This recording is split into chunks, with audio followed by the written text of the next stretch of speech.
In the second of the Champions Cup quarterfinals, which I've just finished watching, among having lunch and putting kids to nap, well, one kid, it's Racing 92, 36-27 over Clermont. They've booked themselves a date with Saracens next week. Pretty high scoring game, man. Pretty crazy stuff. I'll go over some of the key points of the game, the key stats. And as always, you guys can let me know your thoughts. All French affair, decent looking and vocal crowd. I'm not sure what the restrictions were on the crowd numbers. I think they did mention it during the commentary. But it was nice compared to the previous game where there was no crowd to see at least a socially distanced crowd is what they've been doing in Australia. It's generally preferable to zero. But safety is obviously first. I had heard in Dublin they just raised the alert levels there in terms of their lockdown. But for this game, it was pleasing to see. And man, did this one start fast. Dupichot on 3 minutes. Right wing after a big maul. All started from an early offside penalty from Clermont, so they made to pay for it. The conversion hits the post, and it's 5-0 early for Racing.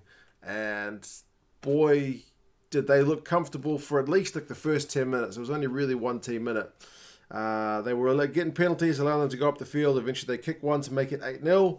They kick another one to make it 11-0. And kind of similar to the previous game today, which was the Saracens and Leinster one, the side with the scrum that was getting the penalties was able to just keep the scoreboard ticking along. So it's 11-0 after only 10 minutes, and Racing are looking really good value. That being said, from about 10 minutes, Clermont did start to come into the game a bit better. They had a chance in the Racing 92-22, but lost their own line-out, which was unfortunate. I think for the most part, their line-out was okay. There was another chance a bit later, but their maul was turned over, and then from the resulting scrum, their scrum conceded a penalty. So Clermont couldn't really buy a trick early, but they were kind of given a favour when on 21 minutes, Dominic Bird gets yellow carded for kind of using his head at the breakdown. He's in there, he's lying all over the place and uses his head to interfere with the ball. Referee's not having any of that and sends him off to sit down for 10 minutes. It was quite an extended period of pressure for Clermont. So, yeah, partly the ref had just had enough, partly he was cynical. And unfortunately, there was a long stoppage at that time, and Dupichot ends up going off, the try scorer. He goes off on a stretcher. They stopped the game for ages. His leg must be in really bad shape. I haven't read up what's the latest on his leg, but I hope he's all right. Because, he was down and didn't move for a very, very long time. They took a long time getting him prepped and ready and then on the stretcher to get him off. And that's also when I noticed Romain Poit, the ref, coughing like mad. The dude was coughing so loud because I had my two kids playing around in the room. I had my wife video chatting her parents at the same time. So the room was loud and I could hear somebody coughing. I thought, what the hell? That's pretty nasty. Which one of you guys is sick? It's the ref.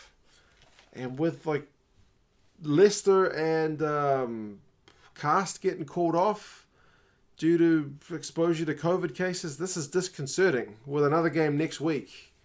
I mean, maybe the dude's just got a cough, but I swear that's the first time in all the rugby I've watched hearing a ref just not constantly, but several times throughout this game just having a coughing fit into the microphone, which he's wearing on his chest.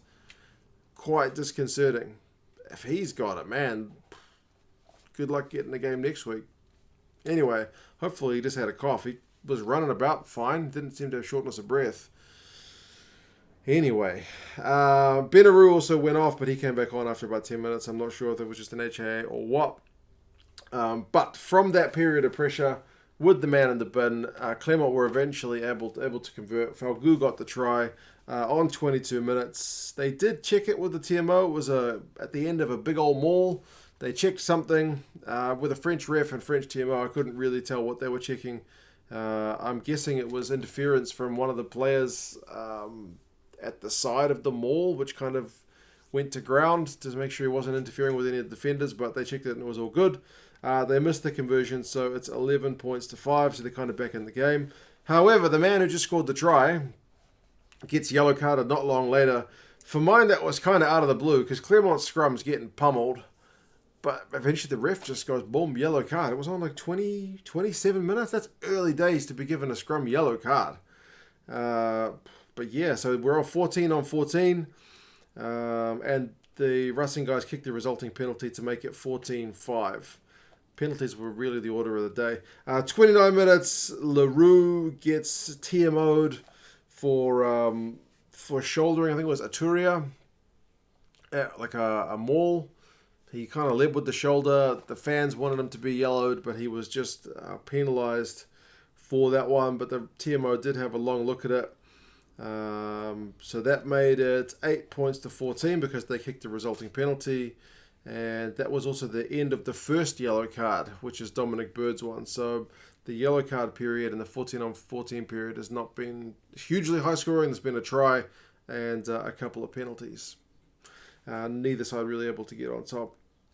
33 minutes, the ref does get knocked on his backside. Maybe that didn't help his coughing fits either. Who was it knocked him over? Oh, I forget. Was it Claessens knocked him over? Either way. No, it was LaRue. LaRue knocked him over. Wasn't it? I can't remember. Either way, the ref got knocked over. You don't see that every day. Peno was good under the high ball, but they went back for a Racing 92 penalty. They kicked it, so it's 17-8. And that was with a man advantage because remember, Falgu's still in the bin at that point. And then Racing 92 looked to have scored straight from the kickoff. Peno taps it back, but Vakatawa is the man who ends up with the ball. And then he passes to Imhoff, who looks to have gone over for a try. However, they ruled that one of the Racing guys had a hand in it, so it was actually knocked on. So that try is chalked off. It was LaRue which knocked it on, so unfortunate. However, they did get their second try of the game in that first half through Chanduk. And it was just like a pretty basic old chip and chase. The Clermont back three was kind of at 6s and 7s for that one. And great bounce of the ball for Tranduk. And it's 24 points to 8 at halftime. Looking pretty comfortable, Racing at that point, you have to say. Scrum dominance. Points just keep ticking along. And Clermont aren't really looking like it. However, they did make a bit of a comeback, but not before conceding the next two penalties in the second half, 53 and 57 minutes. One, again, was after a big scrum. So it's 27-8, then 30-8. 30-8, it's looking dead and buried. However, 59 minutes or 60, Fofana gets a much needed try for Clermont. It was a bit of heads-up play from some loose ball, basically, and they just had to kind of toss the pill around. And I'll get to their stats in a minute, which indicate the way that played. But at that point, it's 15-30, so still 3 scores behind. 62 minutes, Slimani gets yellow carded at the scrum, so it's another yellow card from scrums. You hardly see those at all. Is this a common thing in the top 14? Like, sometimes, I've seen it once in Super Rugby AU. I don't think I saw it all Super Rugby Aotearoa. They occasionally get warned about it if one prop just keeps conceding penalties, but Roman Poit was not mucking around. They kick a resulting penalty from that as well to make it 33-15. However, there's another yellow card for Oz, and he's the victim of too many Racing 92 penalties at that point. So it's 14 on 14 again. The ref, apart from his coffin, was having an impact on the way this game was played. Matsushima gets a try chalked off from a forward pass from Beetham after going a heap of phases. However, a few minutes later, he does cross the line. It's again a heap of phases. He does a little shimmy step and goes straight for the line. Gets it over, so it's 22-33. So it's almost kind of game on. Racing 92 kick a penalty to make it 36-22. That's the end of the scoring for them. But Peno is not done. And like from the last, 20 minutes, Clermont are just trying to basically run everything. They have to because they're chasing the game. They're kind of out of other options. And you would have thought Racing 92 seems like a better equipped side to be chasing a game with crazy running play, but Clermont were doing a good shift of it. Penos tries a long distance one. He beats a kind of double tackle and goes over for a try. He beats the fullback at the last minute as well. They kind of rushed the conversion and missed it, which was unfortunate because that made it 27-36. The conversion would have made things a bit interesting, at least in terms of being able to get a draw. Imhoff seems injured. But that's pretty much the end of the game. If that last conversion goes over, it would have been a grandstanding finish, but it wasn't quite to be. Final stats, possession finish 45-55 with Clermont having more ball and more territory, 54%. Knock-ons were 4 by Clermont, 7 by Racing, which is a bit concerning for Racing, seeing as they had less ball, but look at the scoreline, they probably don't care. Run meters 349 to 259, so Clermont get more of that. But look at this one. Offloads 17 to 1 in favour of Clermont. They were just honestly having to toss the ball around like crazy because they were chasing the game. Only 1 for Racing is quite low. Defenders beaten 21 to 7 with Clermont having 21. The tackling percentage was 92 for Clermont, 82 for Racing. 86 tackles made to 96 tackles made. Racing having to make a few more. But key point also, concerningly for Clermont, penalties conceded was 16 to Racing's 10. A fair few of those would have been at scrum time as well. So yeah, pretty unfortunate for them. Peno finished with 91 run meters and 2 defenders beaten. Matsushima had 7 defenders beaten. Loré had 11 from 11 tackles, so top defense.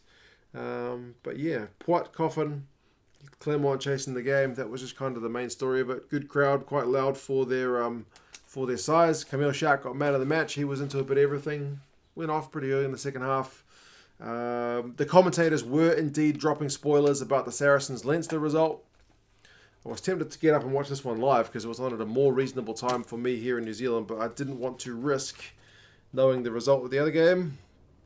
And it turns out that was a pretty good call, because sure enough, they couldn't help themselves from talking about it, which is fair enough. If I really don't want to be spoiled, I should get up and watch the game at 2 a.m., but controlled as much as I could to make sure I didn't know either result. So yeah, Racing will face Saracens at home next week. So interestingly, it's both the away teams that picked up the wins in the first 2 quarterfinals.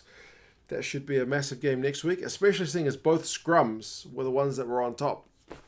I wouldn't expect either side to be able to walk over the other one as much as they have done in their initial games this week. But we will see. Hopefully Romain Poit is okay and just maybe needed a drink and had a dry throat. That's why he was coughing. Otherwise, goodness knows what will happen with that one. But yeah, you guys let me know your thoughts on this game. Key moments, key players, and I'll talk to you guys again soon. See you later.